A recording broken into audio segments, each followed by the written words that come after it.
Please tell us about recent customer wins.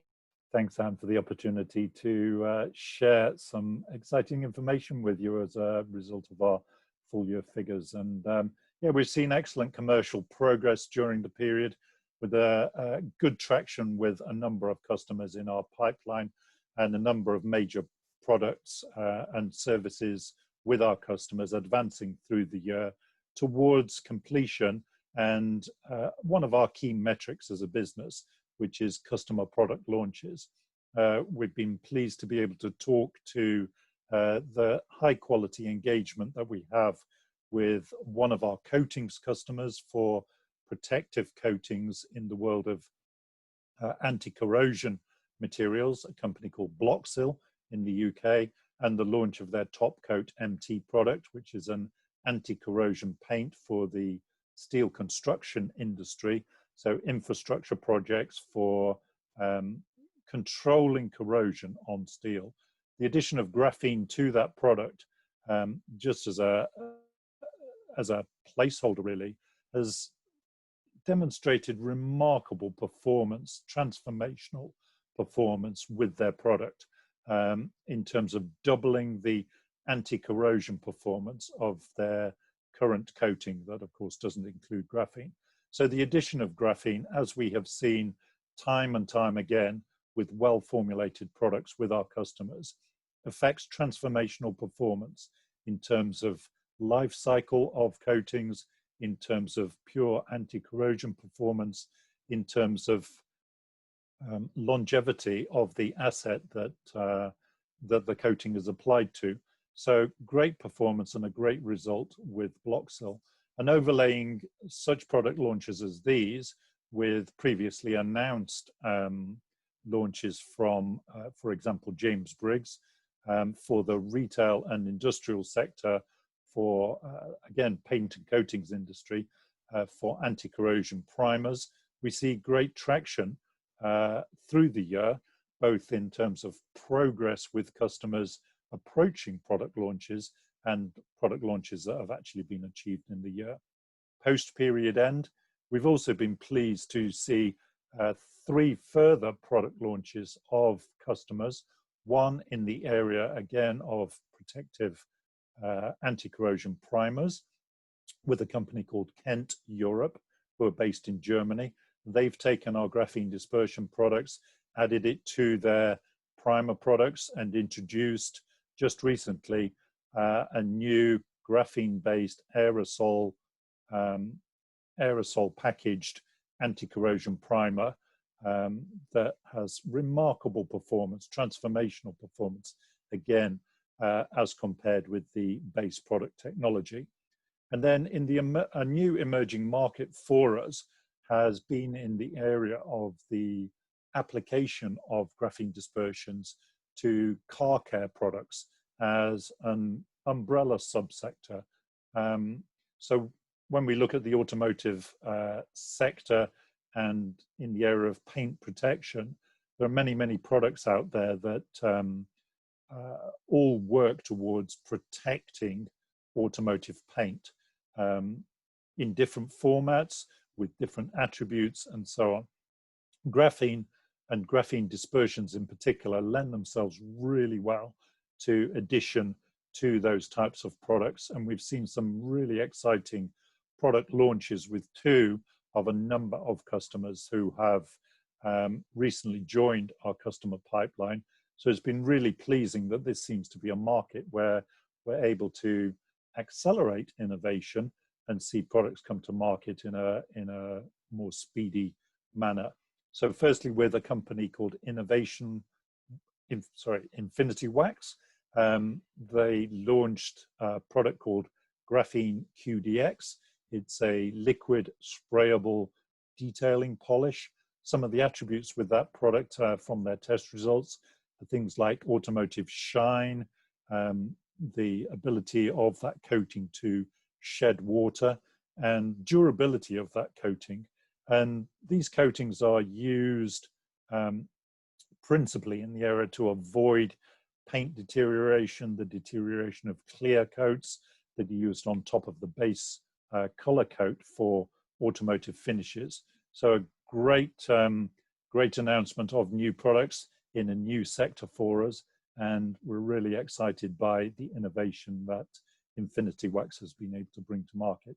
And then secondly, a company called Innovation Cam, who promote their products under the Easy Car Care banner.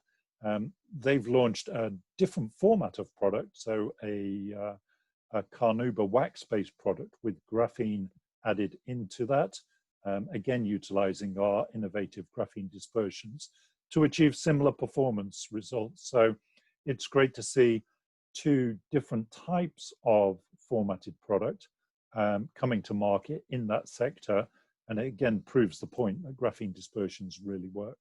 And what impact has the coronavirus pandemic had on sales?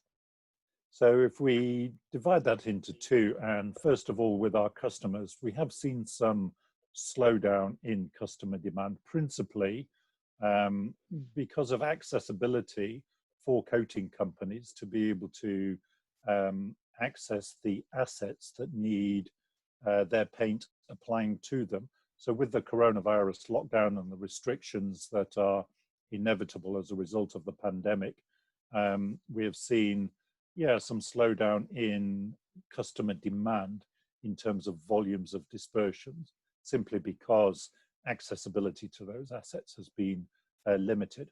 However, the overall pandemic and the terrible that there is hasn't dented our enthusiasm, nor the enthusiasm of our customers to engage with us on long-range product development. And in fact, we've seen the pipeline of customers actually increase.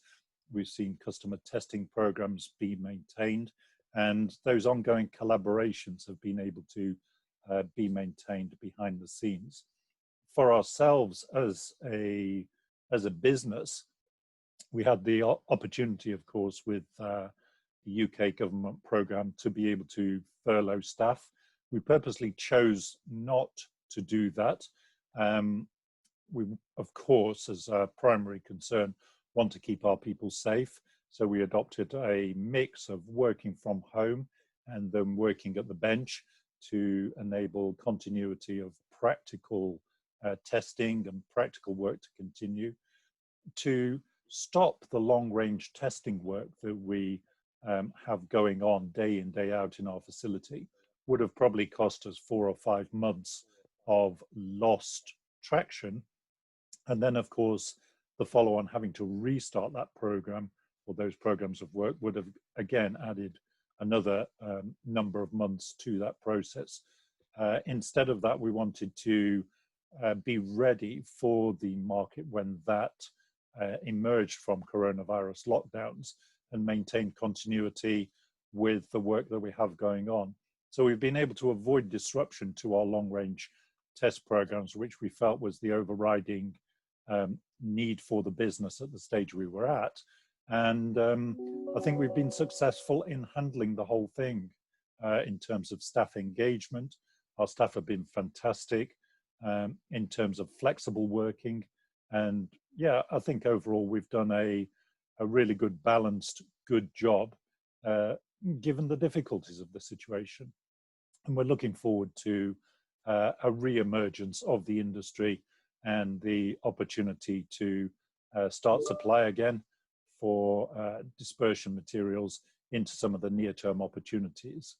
And please tell us about the rationale for expanding the distribution network.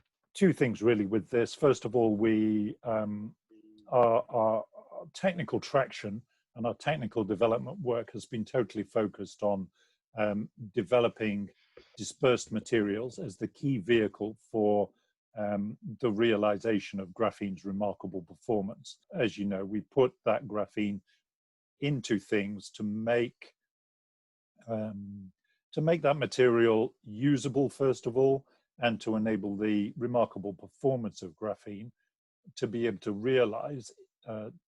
realized in the end product that the graphene goes into. So that intermediate that we supply is what we call a dispersion or a dispersed material. And there's a number of different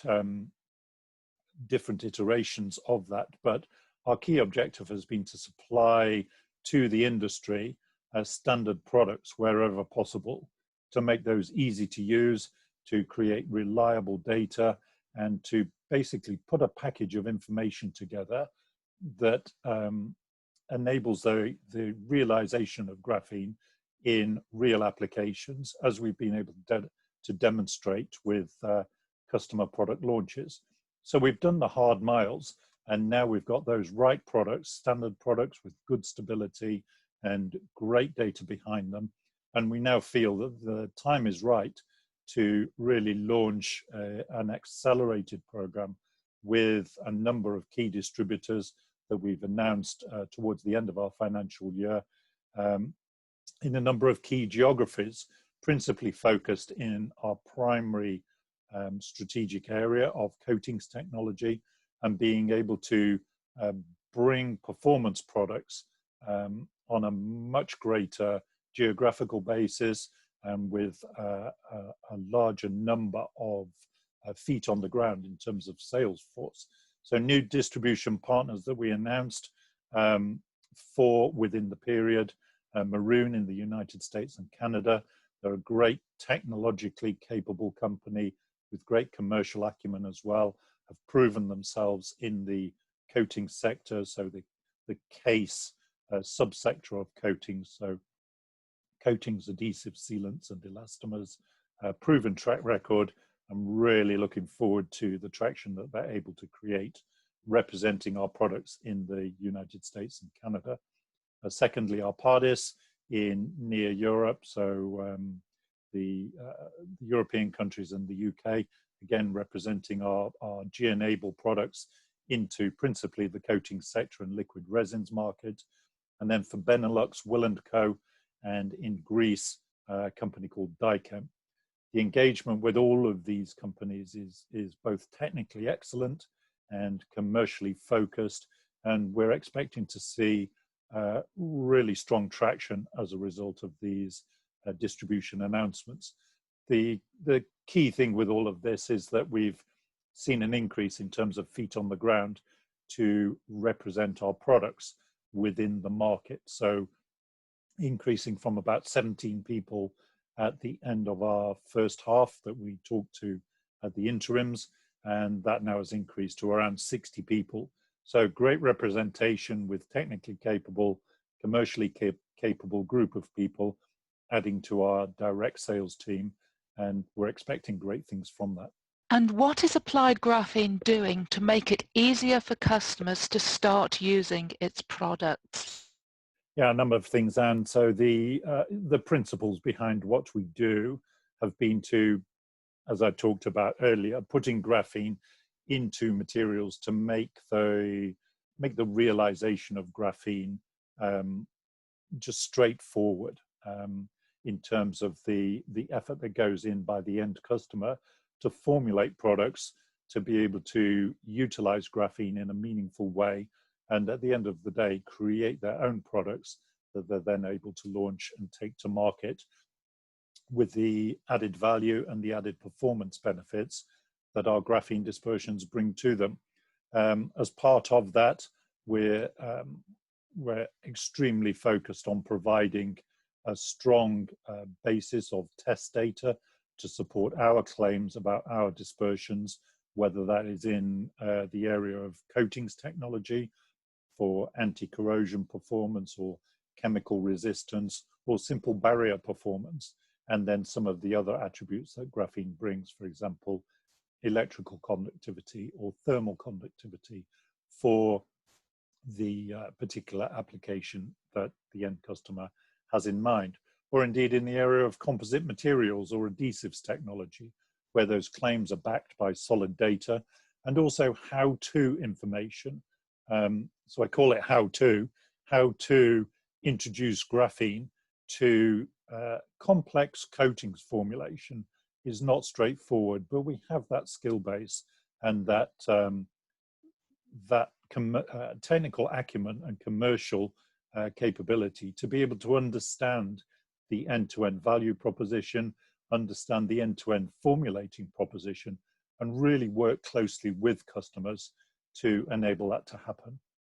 As part of our technology innovation and progressive innovation roadmap, we've also been pleased to be able to bring new products to market. So G-Enable 1400 product range, which basically takes graphenes and adds them to dispersions at a higher loading level. So that's all about the dispersion chemistry and the dispersion technology that we're able to bring. And what that gives the end user is much greater flexibility in terms of their formulating capability. Alongside all of this, we've recently announced a new package of support to our customers and that we're promoting through our distributors called Innovation Accelerator.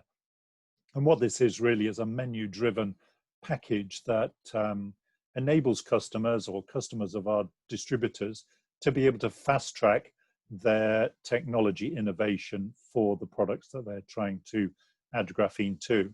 So that could be as simple as technical advice and supply of samples, right the way through to customers making use of our testing capabilities and to be able to service their needs in the best way possible to enable them to fast track that process. As we well know, the introduction of new technology and innovative products can at times take a good while, as we've seen with a number of our customer engagements. And we want to both manage that process in a more engaged way as we see a great attraction with our distributors, but also to be able to provide the best service possible. So we have this menu-driven package now. It is a paid-for service, and it also creates the opportunity for additional revenue for our business, which is good news at the stage that we're at. Please tell us about the recent Realignment program. We're where we expected to be in terms of cost base and in terms of cash position. So we've focused our efforts, as we announced when we talked through the realignment process back in late 2019, and the need to affect that program, really to focus the business on its future potential. So long story short, our graphene manufacturing and the process related to that for the production of nanoplatelet materials had reached a natural level of maturity. So, we understand that process well. We've got our arms around that process well. And, the capabilities that we have for our graphene manufacturing really were transitioned from development into straightforward manufacturing of those materials. In terms of the realignment, where we wanted to develop capability and process technology further, was very much focused in technology development and in the area of dispersion development, both capacity and capability. So long story short, as a result of that, we have the right people in the right roles and a fantastic team with the correct cost base to achieve the commercialization objectives that we are all aspiring to. And this has borne fruit. We can see that in the significant acceleration arising from dispersion technology and the promotion of that technology to the market, and the good results that we've seen with product launches from customers, and the long-awaited revenue that will arise from those product launches in the future. So successful customer engagements arising from technological alignment and the provision of graphene through dispersion technology is where we're at and where we're focused, and that's where we are putting our efforts, really about delivery of graphene materials in a meaningful way to customers to enable them to realize success. Their success becomes our success. Please tell us about Applied Graphene's cash runway. Yeah, so our cash runway, again, is where we had forecast it would be, in thanks mainly to the realignment process that we undertook that was completed in December 2019. So in broad terms, we're funded with our cash runway out to October 2021. We will indeed need to raise funding, but I think as part of the story, the preparation, everything that we've been building up to, and the fantastic journey that we've had so far in terms of success with our technology development and in terms of success with our customer product launches and customer engagement, I believe now we've got a very solid technology base. We've got mature products in place and the ability to service customer opportunities well, as we've proven with what we've been talking about in our announcements today and through this interview, and then significantly expanded commercial reach as a result of that, and the tremendous opportunity now that the distribution network affords to us. And we're demonstrating strong and accelerated product momentum with our customers. And for me, I believe that value proposition is of substantial interest to investors, and investors will recognize that we're now in a really strong position to create a strong future for the business, and that it creates a compelling proposition for investors.